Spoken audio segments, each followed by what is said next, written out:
Muito bem, senhores. Bom dia para todos. Mais uma vez no nosso webinar aí. Hoje sobre um tema importante, gestão de riscos estratégicos. Por que que esse tema é de suma importância para nós, na realidade? Porque ele mexe com os objetivos e com a estratégia da empresa. E, na realidade, ele tem que estar integrado e casado com o planejamento estratégico da empresa. Fato este que, na minha vivência, na nossa experiência, nas nossas pesquisas, isto hoje aqui no Brasil ainda não é realidade, ok? Então, quando falamos em riscos estratégicos, né, os executivos arregalam os olhos muito grandes e falam que já tem feito já o plano estratégico deles. Tem a SWOT, a famosa SWOT, força, fraqueza, oportunidade e ameaça. Isso não é fazer uma avaliação de risco. Você está avaliando em termos de business, de negócio, o que você tem de ponto forte, fraco, né? O que você tem de oportunidade e o que você tem de ameaça para o seu negócio, para o seu business, que não é risco de maneira muito clara, pode ser até fator de risco, mas não é o risco em si. Por isso que a gente vai debater um pouco isso daqui de uma maneira direta, né? Então nós vamos seguir aqui esse sumário, eu vou falar um pouquinho, né, do objetivo do webinar, o currículo vocês já conhecem, vou passar batido. Vou falar do contexto da gestão de riscos. Quando eu falo contexto da gestão de riscos, é gestão de riscos nas empresas, é o que nós vamos estar falando, de forma muito clara, muito direta. Então isso é fundamental vocês entenderem esse processo. As empresas hoje, no Brasil, uma grande maioria, falam que fazem, mas não fazem, infelizmente. 3 linhas de defesa, que é um ponto fundamental, que deve estar gerindo, né, a questão da estratégia, do risco estratégico da empresa. E aí eu vou falar de identificação e análise do risco estratégico e o seu monitoramento, que são, na verdade, essa tríade que tem que ser feita de maneira muito clara. E para isso, temos que usar metodologia e ferramenta. Para usar metodologia e ferramentas que vão estar implementando, temos que ter um software de qualquer tipo, mas tem que ter um software para você estar parametrizando. Então temos que saber lidar com cenários, saber lidar com incertezas críticas, para que, com base nisso, a gente possa, na verdade, dar um entendimento claro para a alta gestão quais são os tipos de eventos positivos e negativos, ou seja, oportunidades e as ameaças, que possam estar impactando de maneira muito direta os objetivos da empresa. Ok? Vamos avançar. É o currículo meu, vocês já me conhecem, então não preciso estar falando muito, né? Só poder reforçar aí que temos alguns cursos fora do país, alguns livros lançados e uma série de certificações aí. A experiência nossa é em todo segmento, em todo tipo de indústria, né, que o Brasil, que o mundo trabalha. Então entra banco, automobilístico, indústria alimentícia, qualquer tipo de indústria que tenhamos aí pela frente. Nesses últimos 32 anos aí de mercado, nós praticamos aí a gestão de riscos, ok? Então isso é um ponto fundamental. O objetivo nosso qual é? É passar uma visão de que a gestão de risco corporativa, especificamente risco estratégico, faz com que as empresas alavanquem os seus desempenhos. Qual desempenhos? Desempenho financeiro, obrigatoriamente. Por que financeiro? Qualquer tipo de risco, sob o ponto de vista negativo e positivo, tá certo? Vai impactar positivamente ou negativamente a empresa financeiramente. Não tem jeito. E a nível operacional. Operacional, ela vai ter maior desempenho operacional, focado em suas operações, se você fizer uma boa gestão de riscos. Pergunta que eu faço para vocês é: as empresas possuem essa visão? Então isso é um ponto fundamental. Então elas têm essa visão clara, tá certo? E é isso que vocês vão me falar depois, ao final do webinar. Então isso é um ponto fundamental para a gente estar conversando sobre isso de maneira muito direta, ok? Vamos lá então. Então, primeira pergunta que eu tenho aqui para nós mesmos: qual é ou o que é o risco estratégico?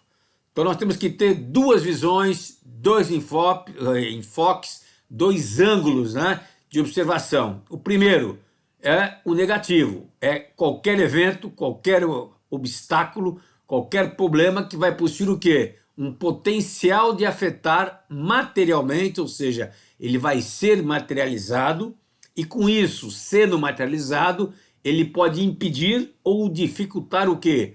A conquista do objetivo estratégico. Então, resumindo, qualquer evento que vai impactar negativamente, tá certo? O objetivo estratégico, tá certo? Da empresa que se colocou, né, como a sua visão, missão e valores que ela tem para poder estar concluindo o seu plano estratégico, que hoje o prazo é muito mais curto, qualquer evento ou obstáculo que venha atrapalhar isso é um risco estratégico. Lembro vocês que o risco estratégico ele pode ser também um risco operacional que vai impactar o objetivo estratégico da empresa. Exemplo, greve de caminhoneiro. É um risco operacional ou estratégico? Ele é um risco operacional com impacto estratégico nas empresas. Ok? A própria pandemia é um risco, na verdade, operacional, ligado à operação, tá certo? Mas ele impacta estrategicamente as empresas.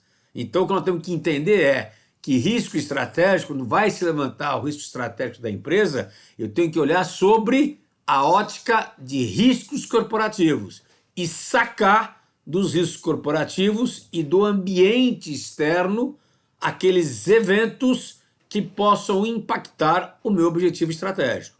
Então, o primeiro enfoque é sobre a questão negativa, vai impactar negativamente, e o segundo enfoque que eu tenho que dar é qualquer evento, cada oportunidade, cada facilidade que possui o quê? O potencial de alavancar materialmente o quê?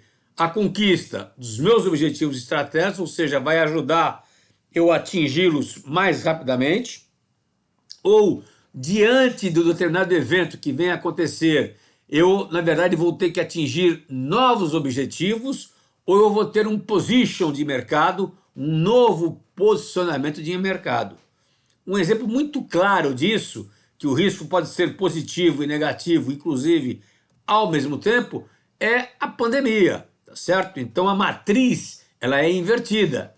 Eu trabalho e tenho que trabalhar com o risco negativo, que é sob o ponto de vista da ameaça, que é a matriz de cima, que ela está aí com o quadrante vermelho na ponta direita, e eu tenho um risco positivo, que é, na verdade, a oportunidade, aonde eu vou estar alavancando, eu tenho condições de alavancar melhor a empresa, em termos financeiros e em termos de operação, que tem como resultante o quê? O novo position eu atinjo mais rápido meus objetivos estratégicos. Ponto fundamental que eu pergunto a vocês, é comum nas empresas, é comum numa sala de diretoria, é comum numa sala do conselho de administração discutirmos riscos positivos? Resposta, não, não é. Não é. Então isso é um ponto para que o gestor de riscos, que o gestor que faz a gestão de risco corporativo da empresa, pense e faça uma reflexão clara sobre isso. Eu tenho que pensar no risco negativo e no risco positivo.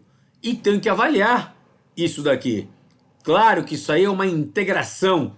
Vou falar com o meu irmão siamês, que é quem? O planejamento estratégico. Se eu não fizer isso, eu fico para trás. A pandemia ensinou isso para a gente.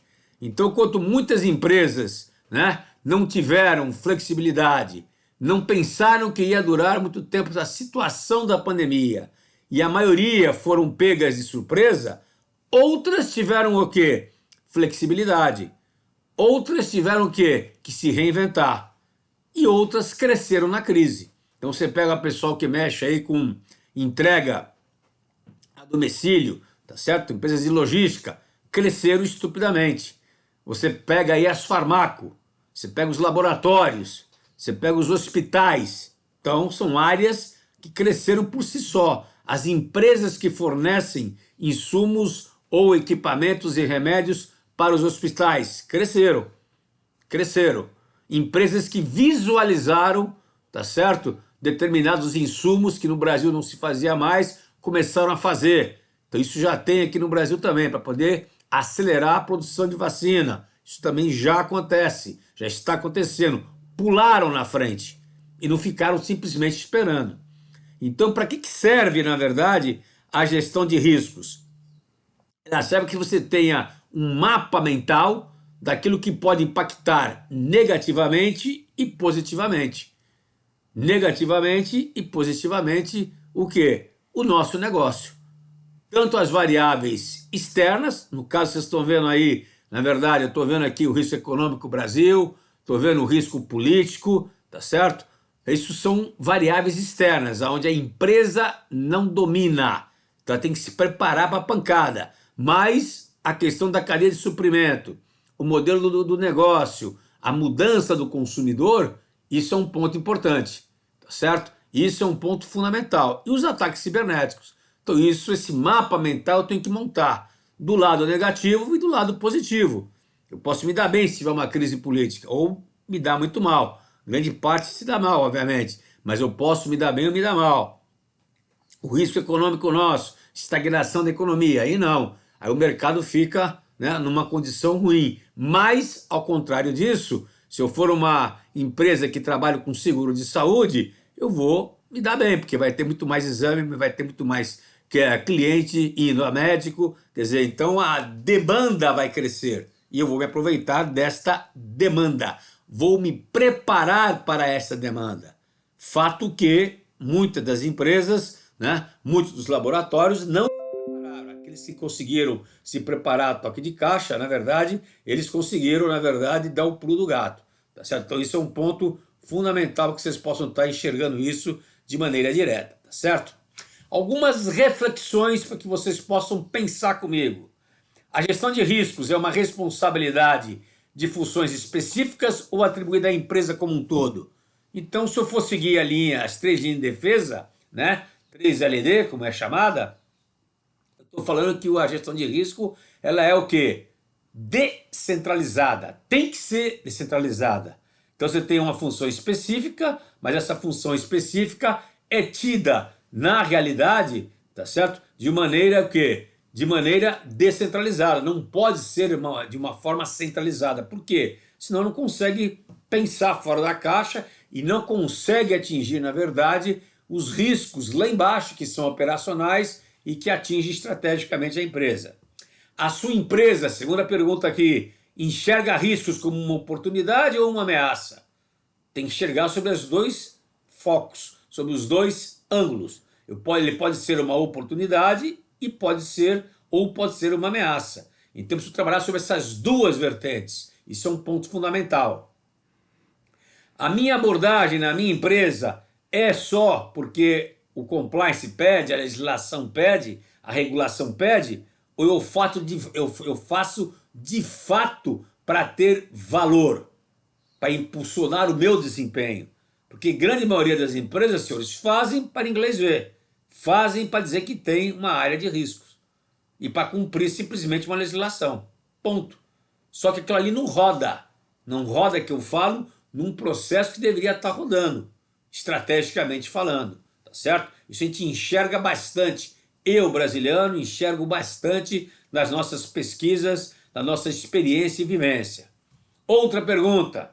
Qual a segurança que nós temos, que vocês têm, que os riscos relevantes, ou seja, aqueles riscos que de fato impactam de forma clara e direta a empresa, os seus objetivos, na verdade, estão sendo gerenciados? Então não é só levantar o risco do processo, o risco operacional, que aquilo acontece, tá certo? Então isso é um ponto fundamental. Sua empresa está tirando o melhor proveito desta gestão de risco, ou seja, eu estou aproveitando aquilo que está sendo levantado de melhoria de oportunidade, tá certo? Eu tenho várias possibilidades de oportunidades para melhorar os meus processos, os meus sistemas, a minha operação. Eu estou aproveitando isso ou simplesmente reajo contra aquilo que está sendo levantado, ok? Então isso é um ponto importante. Tem algumas perguntas que estão sendo colocadas aí no chat que depois eu vou responder, tá certo? Que é, na verdade, a questão de vocês estarem perguntando aí matriz, 3x3, 4x4. Matriz, senhores, não tem regra. Pode ser 3x3, 4x4, 5x5, não interessa o tipo de matriz que tem. Não interessa. E nenhuma norma fala sobre isso. ISO não fala, COSO não fala. Você usa aquilo que você considera que é ideal para a sua empresa, para o seu negócio. Ponto importante que tem que ter uma matriz só, uma única matriz para a empresa inteira. Então isso é fundamental que a gente acompanhe, tá certo? Por isso que o mercado de hoje, a função da área de riscos, são duas funções estratégicas. Eu tenho que me antecipar à oportunidade ou à ameaça. Me antecipando, eu consigo me preparar, positivo e negativamente, e tenho que obrigatoriamente me adaptar. Preciso ser altamente flexível, altamente adaptativo, para que isso venha a acontecer.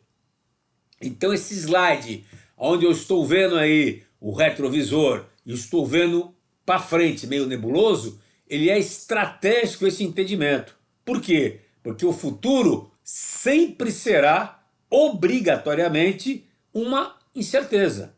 Eu tenho premissas, eu tenho prospectivas, tá certo? Mas eu não tenho certeza. Se eu tiver certeza, eu tenho bola de cristal. E a área de risco, a área de cenários, não tem bola de cristal. Por isso que a gente mostra o retrovisor, porque já aconteceu. O que a gestão de risco não pode fazer é trabalhar em cima do retrovisor, que é o que acontece. Pandemia. Pandemia começou, né, a iniciar o processo dela em dezembro de 2019. Em fevereiro de 20, tivemos o primeiro caso aqui no Brasil. Em março de 20, né, a OMS declarou que o mundo estava em pandemia. Aí que o Brasil acordou. Quando eu falo Brasil acordar, não foi nem um governo, foram as empresas. Começaram a acordar sobre isso. Começaram a verificar que o tema realmente tinha chegado e encostado a água no nosso bumbum, tá certo? Claramente colocado foi isso que aconteceu. Então nós somos reativos. Nós fomos reativos. E houve um erro estratégico e crasso de dois pontos e duas áreas consideradas importantes. Na área do governo, área de inteligência e de cenários, que não teve. Inteligência e cenários. Nas empresas, área de risco falhou. Por que falhou? Pergunto eu a vocês, alguém tinha na sua matriz o risco pandêmico? Alguém tinha lá colocado o risco pandêmico? Eu tinha em vários clientes que pediram para tirar, inclusive. Vamos tirar o risco pandêmico, isso não vai acontecer. Isso aconteceu com a gente, tá certo? Então a empresa errou, o empresário errou, o executivo errou. Errou em não ter esta visão de antecipação e de adaptação. Por quem? Pela área de risco que não forneceu para eles, tá certo?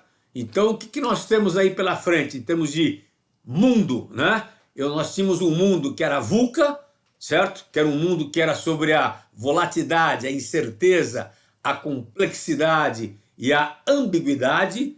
A incerteza, inclusive, eu não poderia nunca estar dogmatizando, nunca poderia estar sendo ortodoxo, tá certo? Esse era o mundo VUCA, até a gente iniciar com a pandemia, que saiu do VUCA e foi para o BANI.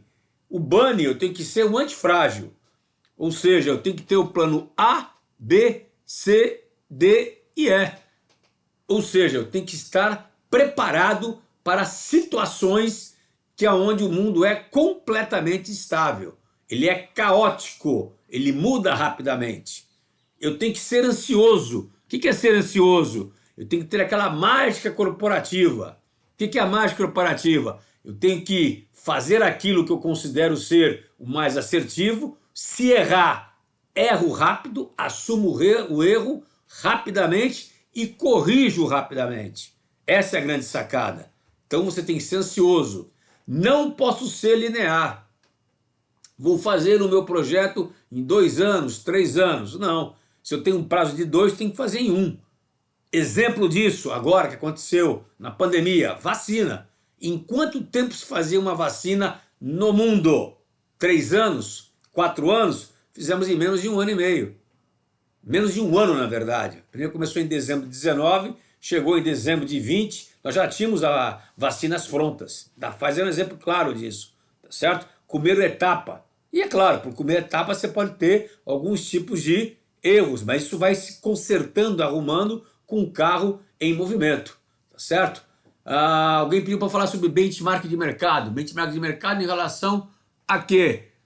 Galarini, né? Falar sobre benchmark de mercado de quê? Do Brasil, do mundo, do que você quer fazer. Rodrigo. E o Rodrigo, não sei se você considerar o passado para entender situações já ocorridas? Claro que é importante. Mas o que eu falei ali do retrovisor é que você não pode se fixar apenas no retrovisor. Então a métrica sua tem que estar pensando no passado, olhar a ocorrência que aconteceu lá atrás e olhar para frente, que são as condições normais, tá certo? Então isso é importante. Você tem que cruzar os dois.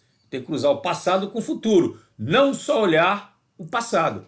Se você olhar métricas que a gente enxerga aí em várias tipologias de risco, exemplo, segurança do trabalho é uma delas, você só olha o passado. Aí você dança, tá certo? Então isso é um ponto fundamental que a gente tem pela frente, tá certo? Isso é um pouco importante para a gente poder entender o processo, ok? Vamos lá. E eu tenho que não ser linear, ou seja, eu tenho que encurtar o tempo meu, preciso acelerar o tempo, tá certo? Então isso é fundamental. E o incompreensível, eu tenho que saber, igual no VUCA, sobre a incerteza, que o mundo eu nunca vou compreendê-lo como eu compreendia 10 anos atrás. Ele é caótico. Então a revolução hoje do mundo bunny, ela não é tecnológica por si só, não é o IoT, não é a inteligência artificial, não é o machine learning, não é isso só. Ela é, na verdade, antropológica. Tem a ver como que eu vou reagir, o mercado reage, as pessoas reagem e como que isso será. Então tem a foto aí do lado, que é do novo normal. Pessoal aí jantando, comendo, almoçando, etc. Todo ele protegido, na verdade, numa campânula do Covid, da Covid-19, tá certo? É o novo normal, é a adaptação que nós temos que fazer. E a área de risco entra nesse contexto estrategicamente. Para quê? A obrigação da área de risco é o quê? É eu saber identificar os Black Swan, os cisnes negros, aqueles que têm um histórico muito pequeno ou quase nenhum de acontecimento, mas o impacto é massivo e severo para o mundo, para o mercado, para a sua empresa. Então eu tenho obrigação, eu como gestor de riscos, de estar identificando situações, de eu cruzar, na verdade, né, a interação entre os riscos, entre os eventos, ferramenta, né, para eu poder estar identificando isso. E tem também o Grey Rhino, que é o rinoceronte cinza, aonde eu tenho o quê? Grandes riscos que estão debaixo dos nossos narizes e nós não conseguimos enxergar. Por quê? Porque há a negação. Simplesmente a negação. Então isso é um ponto fundamental, tá certo? Isso é um ponto fundamental para a gente poder estar entendendo o processo. Então a área de risco, senhores, tem essa função estratégica. A área de risco é que tem que pensar fora da caixa, pensar junto com o elemento estratégico e dizer sim, existe essa possibilidade? Se tem a possibilidade, eu tenho que pensar em planos de reação, em planos preventivos em relação a isso, se eu conseguir, na verdade, prevenir. Então a área de risco tem esses dois caminhos estratégicos a serem seguidos, que na verdade nós não seguimos. O que faz a área de risco hoje no mercado nacional e internacional?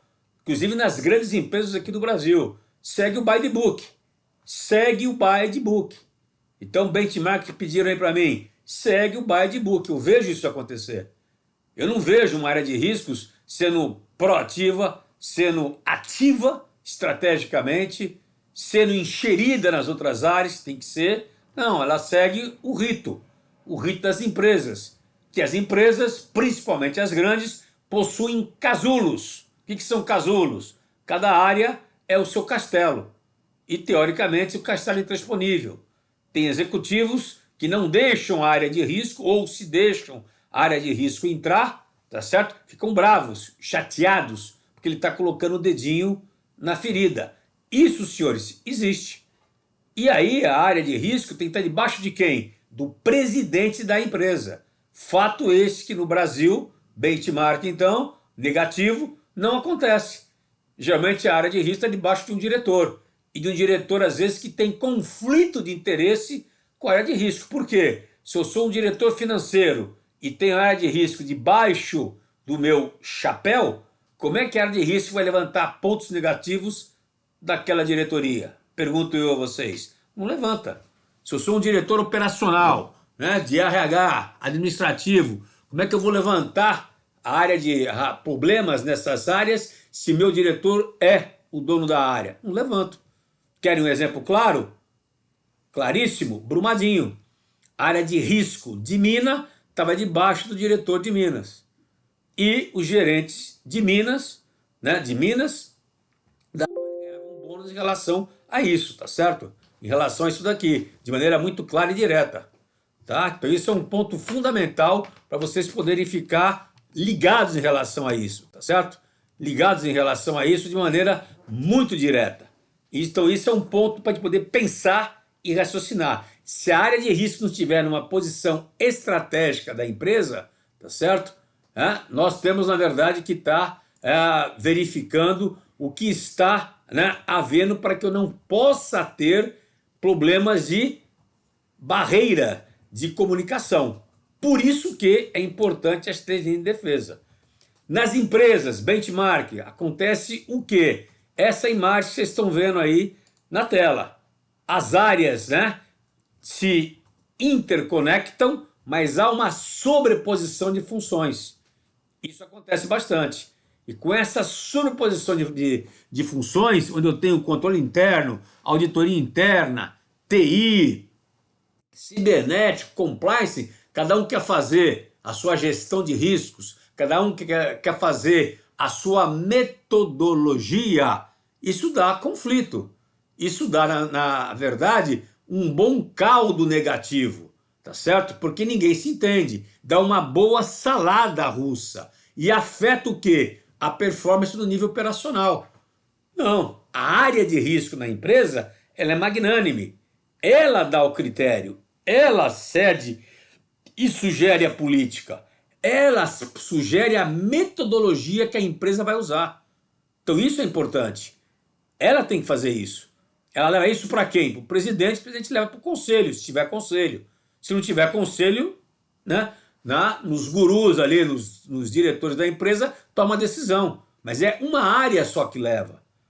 E há uma tomada de consenso disso. Para que o conselho ou para que a diretoria escolha a sua melhor, né, o seu melhor método, a sua melhor metodologia, o processo em si, a auditoria dá o palpite dela.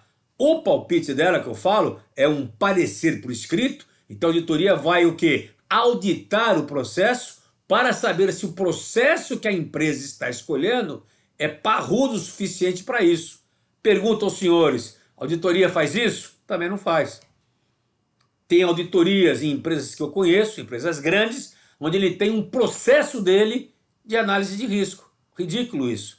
Não tem que existir. O processo é único, o framework é único. O que eu posso ter, senhores, são métricas diferenciadas.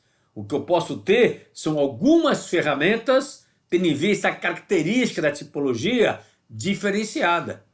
Então essa aqui é o que está acontecendo hoje no mercado nosso brasileiro, tá certo?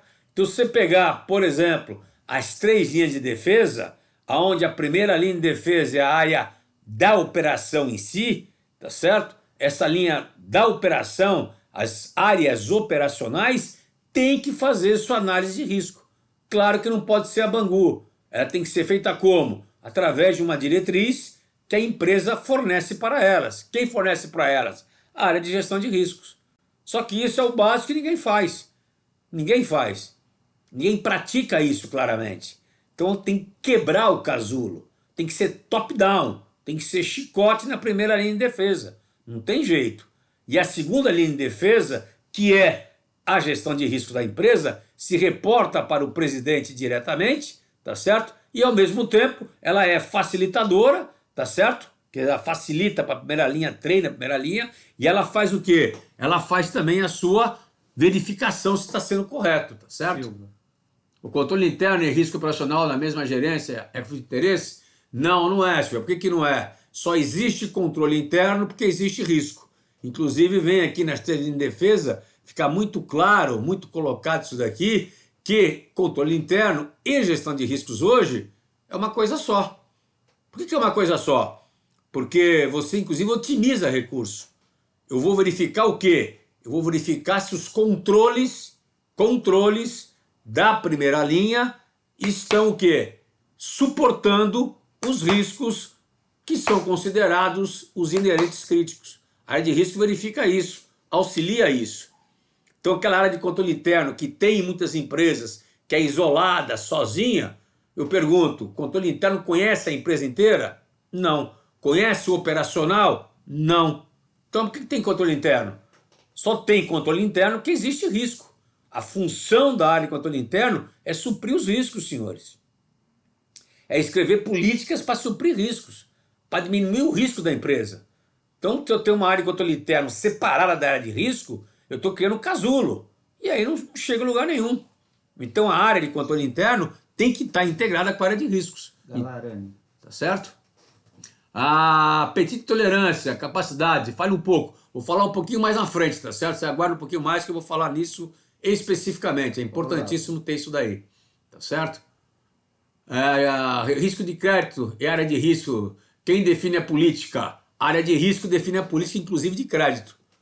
A área de risco define todas as políticas. Claro e óbvio que ela tem que se cercar da sua assessoria interna. Eu posso ir na área de crédito e perguntar para ele. Eu vou ouvir, eu vou auscultar, eu vou estudar, mas é a área de risco que define a política. A área de risco define a política. A área de risco define o apetite ao risco que leva para a diretoria e que leva para o conselho de administração. Então, o conselho de administração define o apetite ao risco da empresa, define a capacidade ao risco, a tolerância que ele vai ter. Eu tenho 3 níveis e eu posso fazer isso qualitativamente como quantitativamente. Tá claro? Então, eu preciso me envolver nisso. O que acontece nas empresas? A área de risco não conhece muito bem a área financeira, então ele se esquiva. Ele se esquiva. Ele puramente isso. Não. Ele é o dono da área de risco. Então eu vou estar determinando os limites, sim, de risco financeiro, risco de crédito, risco de liquidez. Preciso saber isso tudo. Eu tenho que ter esse conhecimento. A área de risco, senhores, é multifuncional. A área de risco é uma área nexialista. Ele não é só especialista e nem generalista. Ele vai unir os pontos. Então eu tenho que ter no meu board, eu tenho que ter na minha área operacional pessoas que vão saber, eu vou me assessorar com eles, claro que eu vou, mas eu vou dar o parâmetro final. Eu tenho que dar o parâmetro final. Então a área de risco é uma área estratégica da empresa, tá certo? Ela não pode ser uma área num nível operacional e que cumpre apenas regras, senão ela vai ser pau mandado. E pau mandado na empresa não adianta nada. Vocês olharem essa fotografia aí que tem, esse slide que tem aí, vocês vão ver que a auditoria interna se comunica diretamente com o conselho, né? Diretamente com o conselho, com a diretoria, ele só dá bom dia e boa tarde e recebe a grana. Mas ele não tem nenhuma obrigação, a auditoria interna, de prestar contas para o diretor. Não tem, tecnicamente falando. Ele se dirige diretamente para o conselho. Por que para o conselho? Porque o que a auditoria levar para o conselho tem que bater com o que o presidente vai levar para o conselho através de quem? Da área de risco. Então as informações têm que estar casadas. A auditoria, ela são os olhos do conselho, obrigatoriamente. E os olhos da diretoria quem é? É a área de riscos. Essa é a razão clara de existir. Senão você não tem por que fazer isso. Então a área de risco ela é estratégica por isso. Por isso que ela comete hoje, nós não temos no Brasil inteligência em riscos. O que é inteligência em riscos? A área de riscos, então, seguindo aqui o nosso patamar, a área de risco não faz uma integração das informações. Ela não faz uma análise, interpretação das informações que ela recebe das outras áreas operacionais. Tá certo? Ricardo. O que é o Ricardo? Definição do apetite a risco é anterior ao posterior ao planejamento estratégico. É feito junto com ela. Por quê? Porque você só vai definir o seu objetivo se estiver dentro do seu apetite. Então o apetite de risco é feito em cima de quê? Até onde eu vou arriscar? O que é apetite ao risco? Até onde eu vou arriscar para atingir determinados objetivos. Eu preciso ter uma régua que pode ser financeira ou simplesmente uma régua qualitativa, tá certo? Para poder ter esse limite. Então, exemplo, eu tenho que dobrar o número de vendas meus, a minha venda. Estou dobrando o número de vendas. A pergunta é, eu tenho estrutura para isso? Não tenho. Se não tem, você vai estar cometendo o quê? Você tem vários riscos nessa tua meta, nesse teu objetivo maior. Por quê? Para eu cumprir com o meu objetivo e não ter estrutura para isso, vai ter o quê? Vai ter mascaramento, pode ter fraude, tá certo? Vai ter desvio de conduta para eu dobrar a meta. Como você pega as empresas de varejo, por exemplo, que vendem na rua, o cara faz o famoso chute, ou faz a famosa ponte, tá certo? No final do mês. O que é isso aí? O vendedor chuta a nota para quem? Para o cliente dele, ele recebe aquela nota, depois ele pega aquela nota que deu para o cliente dele, para ele aceitar, para ele cumprir a meta dele, e ele pega a mercadoria e ele revende por trás. Tá certo? Ele perde o dinheiro? Perde um pouco de dinheiro, mas cumpre a meta dele, ganha o bônus e a vida continua. O supervisor sabe disso? Sabe. O gerentão sabe disso? Sabe. O diretor sabe disso? Sabe. E por que que faz? Todo mundo ganha dinheiro.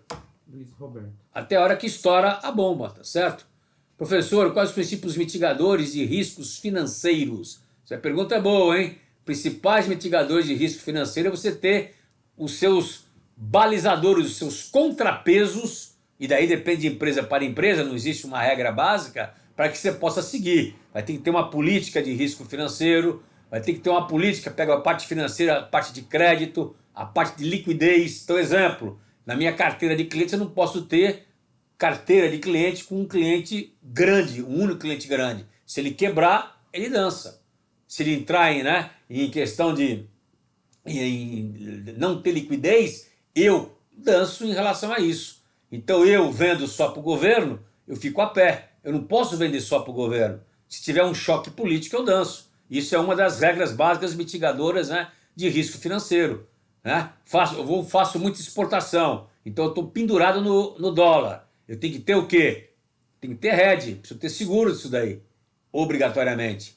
Que se subir muito, estourar muito o dólar para cima, sai de 4, vai para 6, como é que eu faço? Vou perder, vou ganhar? Faço dívida em dólar, como é que eu faço? Tá certo? Faço, por exemplo, investimentos em bolsa de valores, igual aconteceu com a Sadia. Só que eu não tenho caixa para poder bancar caso venha a perder, como aconteceu com ela. Então, a Perdigão que assumiu, tá certo? Fiquei sem caixa. A Votorantim já não fez isso, tá certo? E teve que bancar. Então, esse tipo de coisa eu preciso fazer dentro de um parâmetro. Então, o risco financeiro, ele tem que estar muito claramente colocado que o quanto que você tem de ousadia para você poder arriscar e quanto que você tem de caixa para poder ter uma reserva estratégica tua, para ter o contingenciamento teu de caixa, obrigatoriamente. Não sei se respondi a tua pergunta aí, Luiz Roberto, tá? Matheus Juqueira.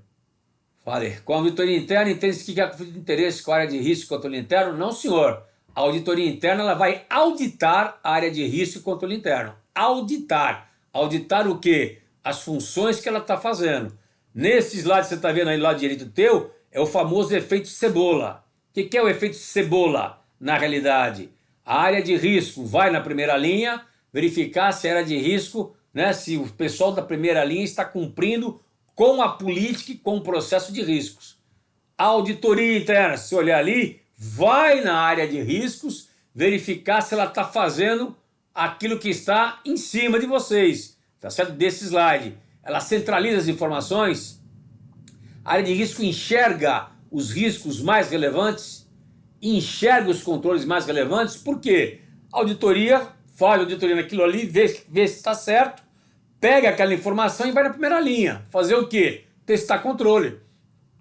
Então não existe, na verdade, conflito.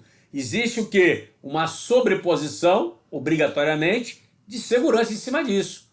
Um verifica o outro. Você pode verificar aí que o compliance, inclusive, tem que verificar, olha lá, aquela perninha azul que está em cima, se a área de auditoria interna, como obrigação dela, que está no IPPF dela, tá certo? 2120, tá certo? Se a área de auditoria interna verifica e faz a função dela, que é verificar a segunda e a primeira linha.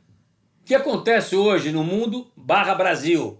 A auditoria interna vai direto na primeira linha. Aí você não pega nada, velho. você não pega nada. Porque a auditoria interna, a pessoa vai ficar brava comigo até, não conhece profundamente o processo da primeira linha. Quem conhece? A primeira linha. Então eu tenho que pegar o quê? As informações e saber se aquelas informações são boas, são verídicas, são execuíveis. Aí eu tenho 3 pessoas para checar isso daí: auditoria, compliance e riscos. Então a primeira linha sofre um bafo no cangote de 3 áreas para poder checar isso daqui. Isso, senhores, é governança. Isso é governança. Isso não é que você está fazendo a mesma função. São funções diferenciadas, tá certo? Então você vai pegar isso aí de maneira muito clara e muito direta, tá certo? Então isso é um ponto fundamental. O dono do processo é o dono do risco. E isso muda completamente a cabeça de vocês. Então, numa área de logística, por exemplo, quem é o dono dos riscos de logística?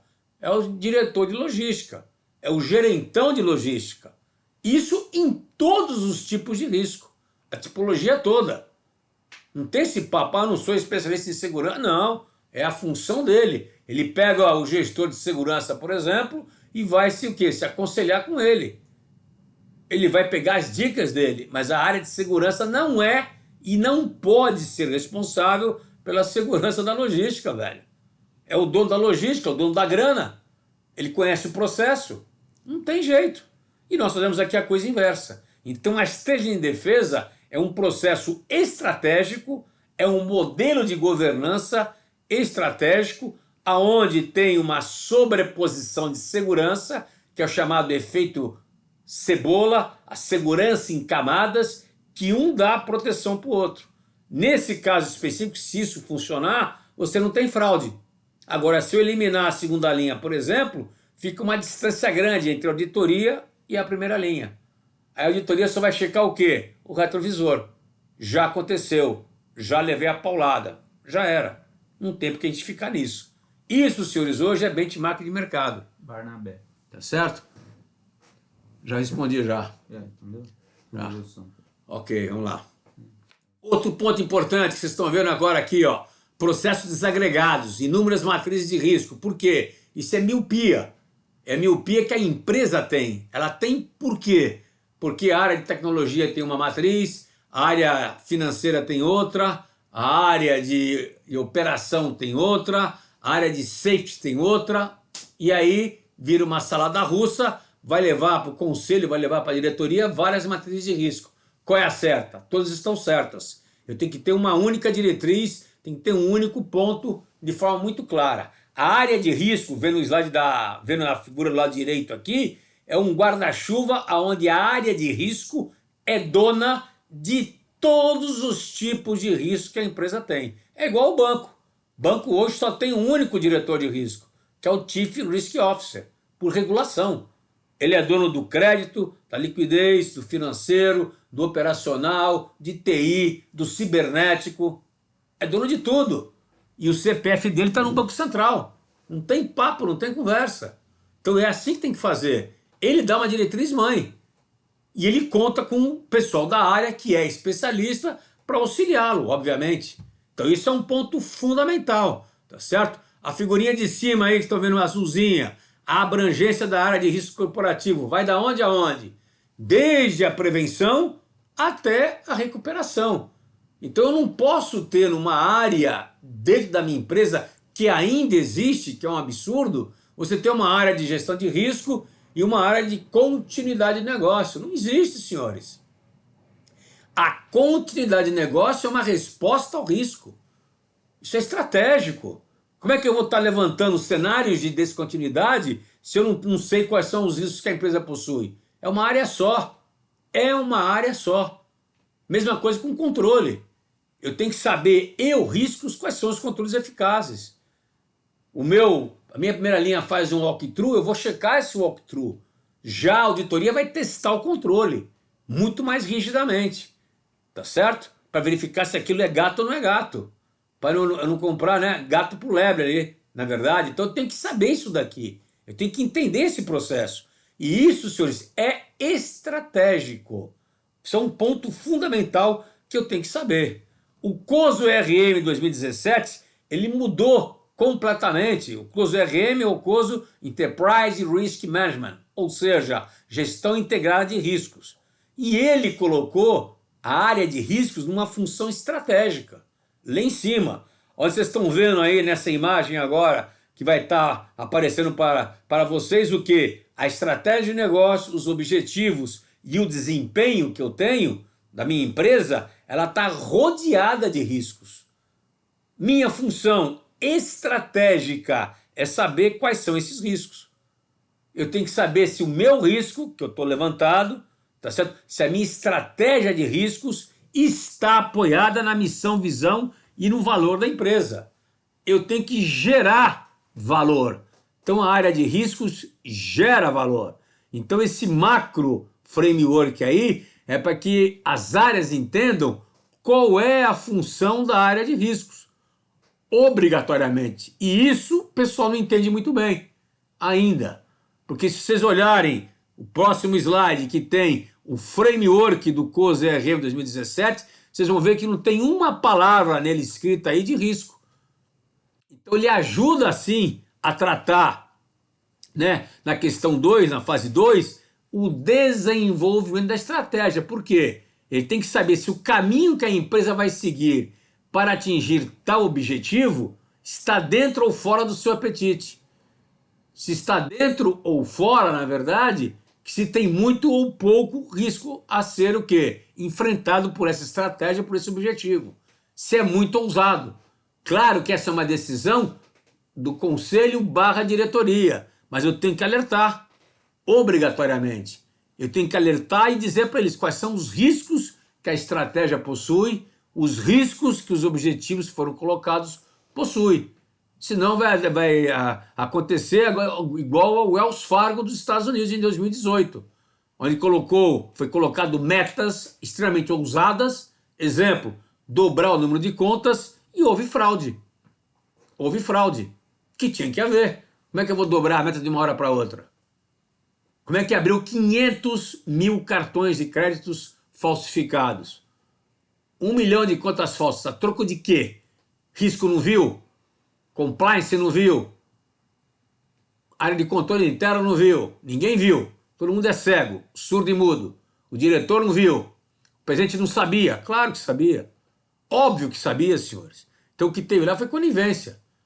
Pura e simples. Não tem desculpa. Não tem como você dar uma desculpa dessa. Então esse framework estratégico é para isso. Eu, gestor de riscos, para entender esse framework que está aí colocado na frente de vocês, obrigatoriamente eu tenho que entender o quê? Eu tenho que entender de estratégia. Eu tenho que entender de planejamento estratégico. Eu tenho que entender da cadeia de valor, do Porter. Eu tenho que entender da cadeia de valor da Cynthia Montgomery. Eu tenho que entender de balanço scorecard. Eu tenho que entender da estratégia do Oceano Azul. Então, eu, área de riscos, tive que dar um upgrade para poder chegar nesse patamar. Senão, eu não consigo saber se os objetivos e a estratégia, tá certo? Vai ou não vai estar cheia de riscos. Vai estar dentro ou fora do meu apetite, tá certo? Então, se o COSO RM facilita o melhor trabalho, facilita, se você souber utilizar. Se você não souber utilizar, ou seja, o primeiro passo é você entender de estratégia e de planejamento estratégico, você fica a pé. Porque aí o que você vai levantar de risco, o que você vai levantar de área crítica a ser olhada, vai estar o quê? Desconectado da sua missão. Desconectado dos seus objetivos a serem atingidos. Aí a área de risco não gera valor. Vai ser apenas para cumprir, na verdade, uma regulação. E aí apanha. Aí vai apanhar. Não tem jeito. Tá certo? Por isso que tem esse cubo do lado esquerdo de vocês, onde eu tenho uma palheta de estratégia a ser seguida. Obrigatoriamente. Então isso é um ponto fundamental para eu entender o processo meu. Área de riscos tem que entender de estratégia. Tem que entender das melhores práticas de estratégia, junto com planejamento estratégico. Eu vou ser o chato de plantão que vai estar colocando o dedinho no plano estratégico e falar, escuta, isso aqui é perigoso, escuta, isso aqui, já pensaram nisso? esse caminho que nós vamos seguir está cheio de risco, não está cheio de risco? Daí vem uma informação importante. Eu tenho que ter um framework estratégico, porque o framework do risco estratégico é um framework comum a todas as tipologias, mas o ferramental que vai dentro dele é diferenciado, tá certo? Então, qualquer gestão de riscos, veja que interessante, eu não posso trabalhar com gestão de risco hoje, senhores, pensando em planilha, pensando no famoso SAP, Sistema Avançado de Planilha. Isso morreu, senhores. Eu fico alucinado, eu fico cheio de urticária quando vou numa empresa e vejo que a empresa está fazendo gestão de risco com planilha. Pelo amor de Deus, isso é século passado, tá certo? Não dá certo. Como é que vai cruzar a informação? Como é que vai dar inteligência à planilha, senhores? Pensem nisso. Vocês têm que brigar por isso. Por qualquer sistema, qualquer ferramenta, tem que brigar, tá certo? Então eu tenho que ter ferramenta e metodologia apropriada. Então o risco estratégico, como outro tipo de risco, mas o estratégico em si, que é o motivo nosso aqui, tem que trabalhar obrigatoriamente com o sistema. Por quê? Em primeiro lugar, eu vou trabalhar com incerteza crítica. O que é incerteza crítica? São os eventos externos, tá certo?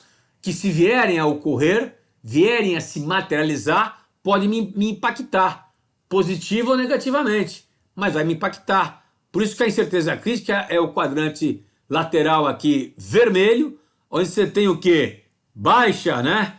Possibilidade de vir a acontecer, ou muita incerteza de vir a acontecer, e esses daí pode ser os Black Swan. Tem que estar de olho no Black Swan. Precisa olhar o Black Swan. Faz parte da área de risco olhar isso daqui, junto com a estratégia, e não apenas descartar. Então eu tenho que fazer o quê? Alertar a empresa. Então são eventos com baixa, né, possibilidade de vir a acontecer, ou seja, alta incerteza e alto impacto. Por quê? Os que têm certeza que vão acontecer, eu já vou cuidar, obviamente. Agora, os que não têm certeza, eu faço o quê? Sento e espero ou traço um plano para isso? Então, senhores, esse é um ponto importante. É isso que eu tenho que estar entendendo de maneira clara, tá certo? Isso é fundamental eu entender essa questão, tá certo? Em relação a isso também, eu vou levantar em termos de cenários prospectivos. Então, gestão de riscos estratégicos, tenho que trabalhar obrigatoriamente com o quê? Com cenários prospectivos. Tem que levantar o fato portador de futuro, levantar os eventos futuros, saber quais são os eventos futuros com maior pertinência, com maior possibilidade de vir a acontecer ou não. Preciso ter isso daí levantado. Então, cenários prospectivos faz parte do plano estratégico e faz parte da gestão de riscos. Por quê? Eu tenho que saber obrigatoriamente quais são os cenários que eu tenho pela frente, quais são os eventos que eu tenho pela frente, que podem acontecer.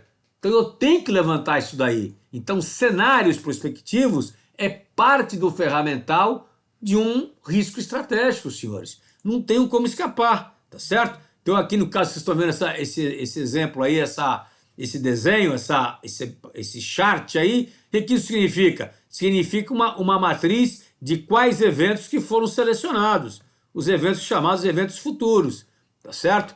Tenho que saber também quais são os atores. Por que atores? Quem são os atores que mais influenciam os eventos a vir a acontecer? De uma maneira macro. Então eu vou colocar governador, presidente, ministro, tem que saber, dependendo do tipo de evento. Por quê?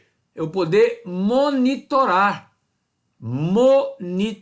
Eu tenho que saber isso daí, claramente colocado. Se eu não souber, estou dando tiro na água, tá claro? Estou dando tiro na água. Então isso é um ponto fundamental eu entender esse processo. Então cenários vai lidar com o quê? Com eventos e vai lidar com o quê? Com atores. Eu tenho que saber quais são os atores que eu vou selecionar, que eu vou escolher. Tenho que fazer também entender a conectividade entre quem? Entre os eventos em cenários, que são os impactos cruzados, tá certo? Teorema de Bayes, teorema das probabilidades condicionantes, como que elas funcionam, se eles são motrizes, se eles são, na verdade, de ligação, ou seja, são ao mesmo tempo motriz e ao mesmo tempo dependente, ou seja, eles são instáveis, se eles são consequentes ou se eles são completamente independentes. Tenho que entender essa dinâmica, isso de evento, isso para construir cenários. Tenho que entender o PMA, que é o ponto de motricidade dos atores, ou seja, quais atores influenciam quais eventos. Eu preciso entender isso daí. Por quê? Para monitorar. Monitorar por quê? Então tem que saber se o Bolsonaro, por exemplo, o nosso presidente da República, ele pode influenciar em determinados eventos. Por exemplo, ele autorizou a Copa América aqui no Brasil. Ele não sabia ou não imaginava que isso ia dar uma repercussão negativa e quase criou uma crise política. Quase criou uma crise política. Onde até o próprio técnico lá, o Tite e alguns jogadores iam se negar a participar da Copa. Olha que horror. Quer dizer, a sede, né, da Copa não tem a sua seleção, porque os caras vão se negar. Vejam vocês só que ponto. Quer dizer, isso foi uma decisão tomada onde não foi avaliado o quê? Não foram avaliadas as devidas o quê? Devidas consequências. As possibilidades que poderiam ocorrer. Isso, senhores, são cenários. Cenários têm que ser traçados. Cenários têm que ser traçados, ok? E tem que saber quem são os atores. Para, com base nisso, eu fazer uma modelagem de cenários. Tá certo? O que é modelagem? Vou trabalhar com 3 cenários. O mais provável, o ideal e o de tendência. E saber se esses eventos, de quem é a competência. Se a competência é da empresa, tá certo? Se a competência da empresa ela pode, né? Se ela é desfavorável ou favorável para a empresa e se está dentro ou fora da minha competência. Eu posso agir, tá certo? Então, se tiver um cenário que é totalmente desfavorável, se pegar o cenário da esquerda, aí, o mais provável, por exemplo, tá certo? Eu tenho D, que é desfavorável em tudo, e F, que é quase em tudo, DF. O DF é desfavorável e fora da minha competência. É um cenário que ruim para eu gerenciar. Isso é só um exemplo. É ruim para eu gerenciar. Mas eu tenho que saber disso daqui. É modelagem que eu vou fazer. Tem o ideal, que é a Ilha da Maravilha, e tem o de tendência. Então eu tenho que avaliar isso daqui. Por quê? Porque daqui é que eu tiro os riscos para a empresa. Tá certo? Daqui eu tiro, na verdade, quais são os riscos estratégicos para a empresa. Se eu não fizer isso daqui, eu fico a pé. Tá claro? Completamente a pé. E aí entra um ponto fundamental que alguém perguntou lá atrás, tá certo? Eu tenho que levantar, frente aos cenários, quais são os riscos que eu tenho, olhando, né, o ambiente externo e o ambiente interno, tá certo? E aí traçar por riscos, quais são os meus apetites. Qual é o meu limite que eu tenho que ir? Até onde eu vou? Tá certo? Então isso é um ponto fundamental. E aí não tem conversa. Eu tenho o apetite de risco, que é meu parque de diversões. Então tá nesse gráfico aí que está em espanhol. Então tá escrito apetite de risco, é o gráfico que está em espanhol. Acima dele eu tenho um nível que é a tolerância. Então eu posso subir, posso ultrapassar o apetite até a tolerância. Do apetite para a tolerância, a diretoria toma e assume riscos. E indo acima da tolerância, que vai até a capacidade, ninguém, de novo, ninguém tem possibilidade de assumir o risco na capacidade. Por quê? Se ocorrer fato negativo, eu quebro, eu sumo do mercado. Então, nem o conselho assume. Nem o conselho tem autorização para assumir. Aonde está escrito isso? Na política de gestão de riscos. Não é nem política financeira. A financeira eu vou mergulhar em detalhe. Aqui eu dou o geral. Eu estou dando a diretriz. Caiu na faixa da capacidade, ninguém da empresa, nem o conselho, nem a diretoria podem assumir riscos. Tá certo? Então isso aqui ele fica naquele triângulo ali, no bico do corvo. Não pode assumir risco. A tolerância, a diretoria assume. O diretor assume. O diretor da área XPTO assume. Se der zebra, ele vai pagar com a cabeça dele na bandeja. Não tem zebra, não tem outra conversa. Então, se eu vou arriscar uma operação, se eu vou arriscar uma atividade operacional, tá certo? Tinha acontecido na Vale, vou arriscar com a mina, não vou investir e vou arriscar, a cabeça é dele. A cabeça é dele. Então, senhor, para que serve o apetite ao risco? Para colocar um delimitador, é o seguinte, ó, gerência vai até o apetite. Gerência não ultrapassa de apetite. Quem ultrapassa de apetite é diretor. Isso eu posso fazer qualitativamente ou posso fazer financeiramente. Por quê? Perda esperada, o EBITDA, e aí vai. Eu tenho N formas de fazer isso daí, tá certo? Tanto é que os bancos são obrigados a fazer no seu RAS, que é uma declaração, né, de apetite de risco. Sou obrigado a fazer isso aí. É uma declaração. Na verdade, quando eu faço, né, dou as métricas para o apetite, eu, empresa, estou fazendo uma declaração. No risco estratégico, eu tenho que ter isso aqui, que vale também para o operacional, com métricas diferenciadas. Por quê? Eu não posso colocar no risco estratégico bilhões de reais ou milhões de reais e no operacional manter essa mesma métrica. Senão, todo o risco vai ser baixo.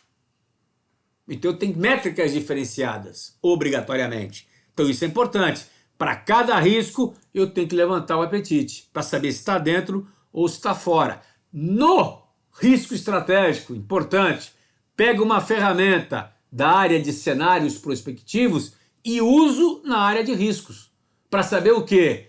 Conectividade e como que os riscos se locomovem ou podem estar se tratando entre eles. Então eu faço também impactos cruzados. Eu faço também na área de risco o teorema de Bayes. Para risco, o que um risco influencia no outro? Para eu saber qual é o risco motriz. Nesse caso que vocês estão vendo aqui agora, o R4 aí é o Covid. Então a pandemia, fica claro para todo mundo, se eu não tratar a pandemia, ela ocasiona todos os riscos que a empresa poderá vir a ter. Ocasiona, inclusive, materializa, inclusive, é motriz para quê? Para me dar falta de liquidez, pode me dar uma estagnação econômica para o país, mexe no risco político, e como o quadrante 1 é um quadrante de ligação, ele é instável, esses riscos se influenciam entre si, tá certo? Então cria uma instabilidade para o Brasil. Como de fato nós estamos vivendo. Que instabilidade hoje? Política econômica. Política e econômica. Essa é uma realidade, nua e crua. Pode falar o que for, mas esta é uma realidade nua e crua. Não tem como a gente escapar disso. Abaixo deles, vejam vocês que o R4, mais os riscos de ligação, é que fazem acontecer o quê? Os outros riscos que a empresa possui. Externo e interno. Então, senhores, se eu não enxergar isso daqui, eu não tenho condições depois de priorizar meus riscos. Vejo que essa matriz aqui para a área de risco serve para quê? Serve para, na realidade, saber quais riscos são motrizes. Qual é a motricidade dos riscos. Para eu depois fazer o quê? A minha criticidade. O que é criticidade? Vou avaliar probabilidade e impacto. Então eu faço duas matrizes. Uma de impacto cruzado e a outra de riscos. Então eu mexo com duas variáveis para tomar uma decisão. Por quê? Porque nós, da Brasiliano, no nosso sistema, nós cruzamos essas duas matrizes. A gente cruza. E ao cruzar, nós temos o quê? Nós temos uma priorização. Quer dizer, eu saber o nível de risco meu, olha aqui, eu levanto inclusive o risco positivo, posso levantar o risco positivo, dá para levantar, no caso aqui que eu dei como exemplo, é uma empresa de farmaco, que na verdade a Covid-19 foi uma oportunidade para eles, então eu levanto o risco positivo e o risco negativo, tá certo? Então isso é fundamental eu saber isso daqui, mas eu faço uma priorização, eu cruzo o impacto cruzado, cruzo com a matriz de risco, e eu tenho uma matriz de priorização. Se vocês olharem aqui o quadrante da matriz de priorização, eu tenho o quê? No eixo vertical entra a matriz de risco. Quadrante verde, quadrante amarelo, quadrante laranja e quadrante vermelho. No eixo horizontal, tudo que é motriz é prioritário. Independente, importante, independente de quê? Da sua criticidade. Por quê? Porque às vezes um risco que não é crítico, ele é sistêmico, ele é motriz. Então eu tenho que tomar cuidado com isso. Ligação, eu vou pegar os que são laranja, mais críticos, e os vermelhos. E depois entra uma segunda bateria que eu posso tratar com uma segunda prioridade. Mas vejam vocês que a prioridade minha, nesse caso específico, ficou sendo o quê? Esses riscos que estão, né, no cruzamento entre ligação e vermelho, motriz e vermelho. Então ficou sendo prioritários. E eu tenho que olhar na matriz de priorização se eles estão dentro ou fora do meu apetite de risco, ó, que está aqui colocado. Adolfo. Dentro ou fora do apetite de risco. Como que o IA, o ICAAP e o ILAPP podem ajudar na estratégia de riscos? Eles podem ajudar, vocês são normas, são normativas, né? Na realidade, eles podem ajudar se você conseguir congregar, interligar, né, as premissas delas com as suas premissas de gestão de riscos. Então é aí que você pode ajudar. Não tem outra forma de você fazer isso aí não, tá certo? Então você tem que olhar, na verdade, as normativas que estão falando especificamente delas e para saber qual é a sinergia que isso possui, ok? Então isso é um ponto fundamental para você poder verificar, tá certo? Que vem entra aí as premissas específicas de cada uma delas. Então isso é legal você estar olhando, tá certo? Mas o ponto fundamental que eu estou dando para vocês aqui, o que eu estou dando para vocês aqui, senhores, é o feijão com arroz, que tem que ser feito. E que hoje, senhores, nós não fazemos isso. Pergunto eu a vocês, qual empresa que trabalha claramente, que não seja da área financeira, banco? Banco trabalha por causa da lei. Mas qual empresa que trabalha hoje com apetite de risco claramente planificado? Pergunto eu a vocês, qual empresa que trabalha com isso? Tá certo? A gente pergunta, o pessoal fica no... Vamos ver, vamos fazer isso aqui meio que na parte financeira. A parte financeira a gente sabe? Não sabe, não tem. Não tem. O meu objetivo estratégico hoje está dentro ou fora do meu apetite de risco? Quais são os riscos que tem os meus objetivos a serem atingidos? Não sei. Eu pergunto isso nas empresas, eu não tenho resposta. Não tenho resposta. E a área de risco deveria saber disso. Teria que responder essas perguntas. Claramente colocados. Claramente planificados. Tá certo? Então, as diretrizes maiores são essas. Como é que eu vou tomar uma decisão se eu não sei se a decisão é boa ou ruim? Como é que eu vou tomar uma decisão se eu não tenho parâmetro, critério para tomar a decisão? Vai ser no chute? Vai ser no acho o quê, penso o quê? Vai ser eu rezando para Deus para que o meu investimento dê certo? E se der errado? Igual aconteceu em 2008. Tem um caixa para suportar a pancada que eu vou levar? O arriscar eu posso arriscar, desde que eu não quebre a empresa, sendo eu executivo da empresa. Tá certo? Então isso é importante eu entender claramente isso. Isso eu tenho que saber. Isso, senhores, é fazer uma gestão de risco estratégico. E hoje, meus amigos, posso estar enganado, mas pouquíssimas empresas, conto na minha mão aqui, direita, né, 5 dedinhos, tiro 2 ainda, dou 2 ainda de vantagem para vocês, se vocês me citarem empresa, não área financeira, não banco, instituição financeira, empresa que tem um apetite a risco declarado. Não tem. Eu não conheço. Eu não conheço. Eu não conheço. Porque aquele papo que tem genérico, não, o apetite nosso está alinhado com a nossa estratégia. Alinhado como? Se não tem ele declarado. Você não sabe até onde vai. Se eu coloco um risco na sua frente estratégica, eu falo, está dentro ou fora do seu apetite? Como é que eu faço isso daí? Pergunto isso para vocês. De que maneira que eu faço isso?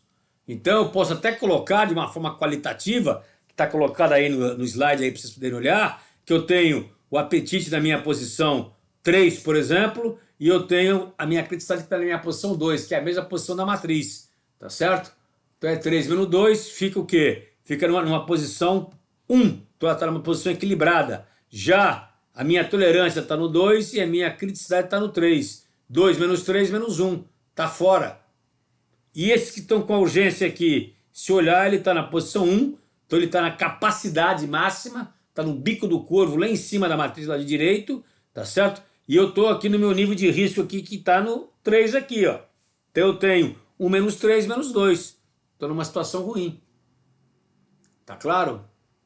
Isso eu posso fazer qualitativamente, é fácil de ser feito. Tá certo? Isso aqui eu peguei da onde? Instituto dos Auditores Internos da Espanha, que deram a dica de fazer isso qualitativamente. E aí você pode estar jogando, inclusive, para a parte operacional, para o nível operacional, e colocar como regra, ó, ninguém ultrapassa o apetite a risco no nível gerencial. Ninguém pode estar com ponto negativo. Ponto, acabou. Acabou o papo. Se eu estiver no verde, eu posso tomar mais risco, posso ser mais agressivo, tá certo? Posso investir menos, ok? Isso é uma relação custo-benefício. Porque hoje o que eu vejo é que tem empresas que estão numa situação boa, digamos assim, e investem ainda mais em segurança, por exemplo. E não precisaria estar investindo. E em outras áreas que precisa de investimento, não tem dinheiro. Não existe isso, senhores. Não existe isso. O departamento é único. É um casamento. O que é monitorar riscos estratégicos? Então, tem duas formas casadas, integradas de monitorar isso daqui. Primeiro, eu tenho que saber se as minhas iniciativas estratégicas que eu coloquei para prevenir ou mitigar os riscos, elas são eficazes. Tá certo? Isso é um ponto importante. Então, isso é um ponto fundamental de eu estar verificando isso daqui. Tá certo? Então, isso é, na verdade, um ponto para a gente poder estar pensando. Eu tenho que saber se aquela iniciativa que eu dei está ou não está surtindo efeito. Para isso, preciso ter indicador. Então, isso é um ponto importante. Segundo ponto importante, eu tenho que verificar se a condição do risco pelo ator, por uma questão interna minha, ou seja, pelo ambiente externo ou interno, ela está se modificando. Então, eu tenho que acompanhar a condição de risco. Dependendo do ator, dependendo das variáveis externas, ou dependendo do meu ambiente interno. Tem que saber isso daqui. Se eu não acompanhar isso daqui, se eu não acompanhar, por exemplo, cenários, o evento futuro, se poderá vir ou não acontecer, ele pode impactar em riscos. Então eu tenho que saber isso daqui. Ou seja, eu tenho que saber, na verdade, o grau de risco, a criticidade e o nível de risco que eu tenho. Então eu tenho que saber se isso está se alterando ou não. Se eu não souber isso daqui, senhores, eu fico completamente a pé. Eu fico perdido.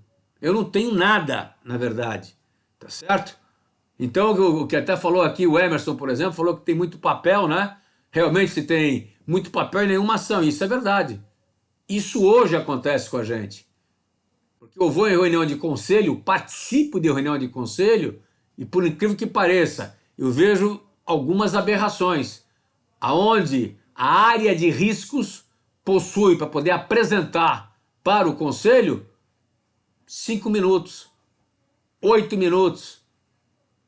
Quer dizer, ele joga a matriz, os conselheiros engolem, pau na máquina.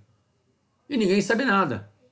Por isso que os riscos são materializados, senhores. Isso é um ponto fundamental. E se o risco for materializado, o conselheiro e a diretoria são corresponsáveis. São responsáveis. A não ser se ele, conselho, não estiver sabendo. O diretor tem que saber, porque o diretor é o executor. Ele executa aquilo que o conselho pediu. Então ele é executor. O diretor é responsável, é um risco assumido. O conselho pode até se safar se ele não receber informação. Se ele receber informação, dançou. Não tem jeito. Não tem como escapar. Tá certo? Então aí entram os problemas todos que nós sabemos que tem. Denise. Tá certo? Esse monitoramento deve ser realizado por quanto tempo? Esse monitoramento, o ideal é você fazer ele pelo menos de 4 em 4 meses. Esse monitoramento. Ele é constante, mas você pode fazer oficialmente de 4 em 4 meses. O ideal é que você tenha uma equipe sua interna, são os seus analistas, que fiquem pilotando os riscos de maior relevância, tá certo?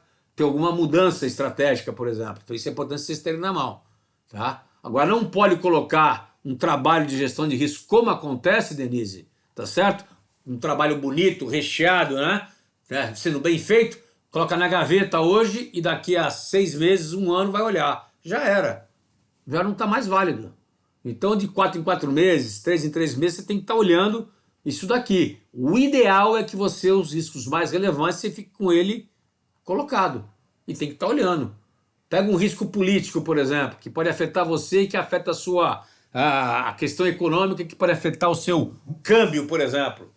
Afeta seu câmbio. Você tem uma dívida em câmbio, em moeda americana. Subiu, pode subir. Por causa de quê? De uma palavra, de uma atitude, hoje, por exemplo, do Bolsonaro. Ou do ministro Guedes. Tem que estar pilotando. São os atores influentes. São atores influentes. Então eu tenho que estar pilotando, não tem jeito. Eu tenho que saber isso daqui.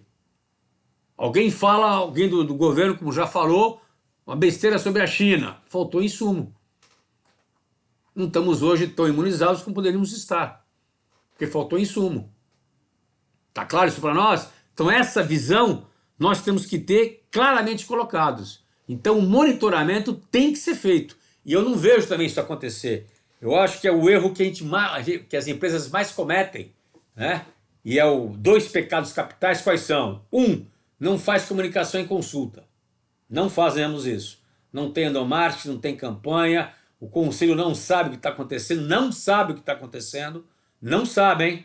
Se eu perguntar para o conselheiro como é que é a metodologia, o processo macro de riscos, ninguém sabe responder. Faço esse teste. Ninguém sabe responder, porque acha que não é importante. Tem que ver só a última linha do balanço. Agora acontece o risco dança. Segundo erro capital, qual é? Não realiza monitoramento. Não realiza monitoramento. O risco foi materializado hoje. Vai pegar o monitoramento que foi feito há 1 ano atrás. Virou pó. No mundo bunny, virou pó. Tá certo? Então, 4 meses, às vezes, para algum tipo de negócio, algum segmento de negócio, exemplo, informática, já é longo. Se for informática, eu tenho que estar fazendo isso aí constantemente. Cyberataques, por exemplo, que é um risco estratégico. Eu tenho que monitorar constantemente. Porque a minha empresa pode virar alvo. De uma hora para outra. Não era alvo no passado, agora passou a ser. Igual foi hospital, igual foi escola, tá certo? Igual está sendo banco, igual está sendo indústria agora que está parando pela TA, ou OIT, como o pessoal chama, tá certo? Que não tem nenhuma segurança quase, tá certo? E aí vai. Ok, senhores? Muito bom. Essa aqui é um dashboardzinho para vocês poderem pensar nisso.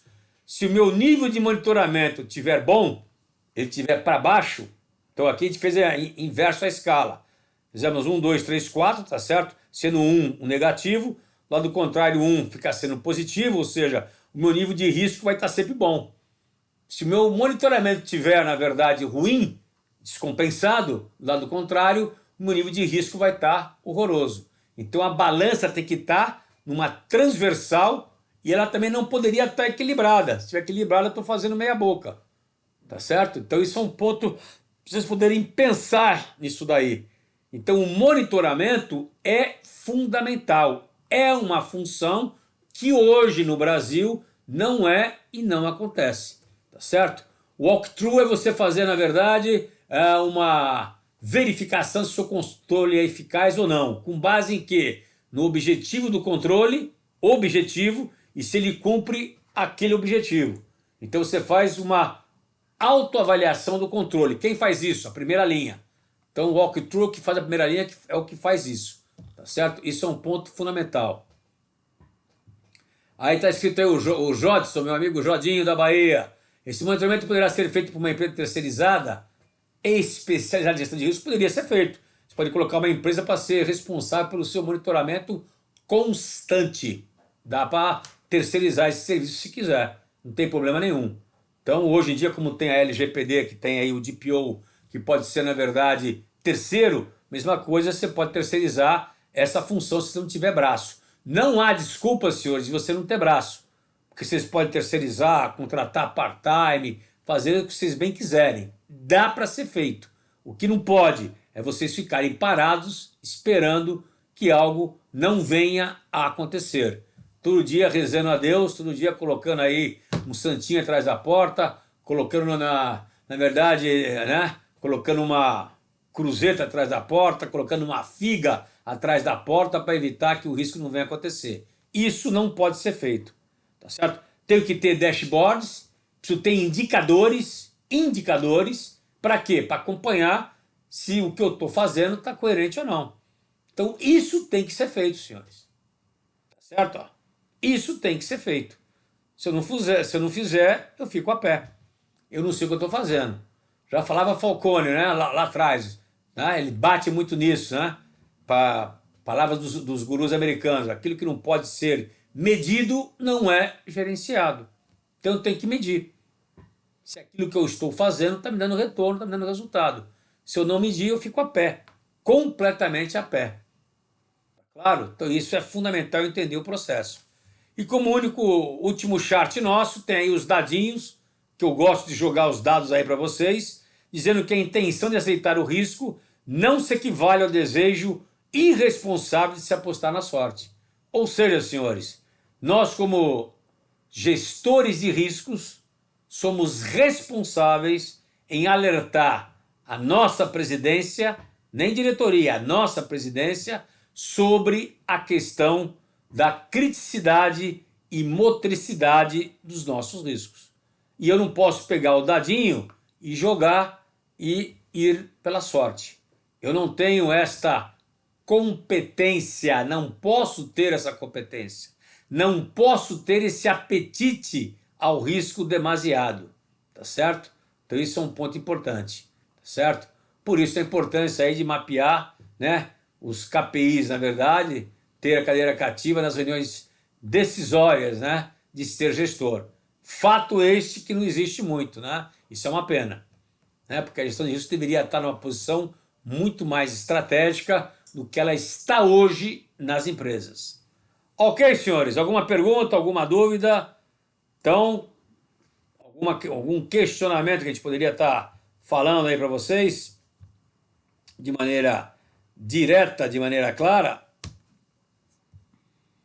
Qualquer dúvida, eu estou aí à disposição para vocês poderem tirar a dúvida e colocar aí. Jofrinho, hein, Jofre? Tá na boa aí? Tá sempre aí viajando, hein, doutor Jofre? Tá no barco, não? Hein, Jofrinho? Tá no barco? Muito bom, doutor. Grande Jofre. Grande Gefone, que está aí também. Ok, senhores. Se não tem perguntas, agradeço aí. Esse material vai estar à disposição, tá certo?